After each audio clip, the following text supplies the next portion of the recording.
कि दोहा प्रेयर जो होती है, जिसे हम चाश्त की नमाज भी कहते हैं ना, 2 रकत नफल, तो उसके बारे में मैं एक हदीस सुना देता हूँ।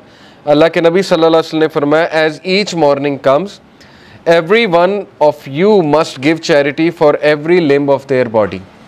जब भी सुबह का वक्त हो तो तुम्हारे हर जो आज़ा है उसको सदका करना चाहिए। सेइंग सुबहान अल्लाह is an act of charity, saying alhamdulillah is an act of charity, saying la ilaha illallah is an act of charity and saying Allahu Akbar is an act of charity। ये बड़े powerful अज़कार हैं, याद रखें।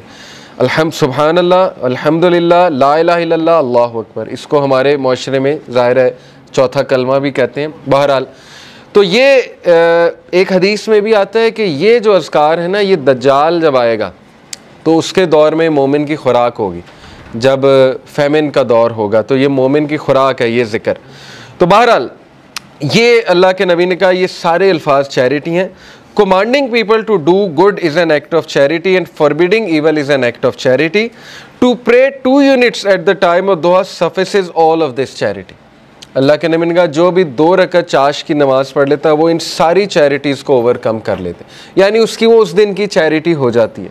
ये जितनी भी charities अल्लाह के नबी ने बताई, तो ये है चाश की नमाज का जो रिवॉर्ड। चाश की नमाज जो है वो सूरज जब राइज़ हो जाता है तो उससे लेकर ज़ोहर की नमाज से थोड़ा सा पहले तक, आप कह लें आजकल 11 बजे तक पढ़ सकते हैं, 11 सवा 11 तक गालिबन, या इससे थोड़ा सा पहले।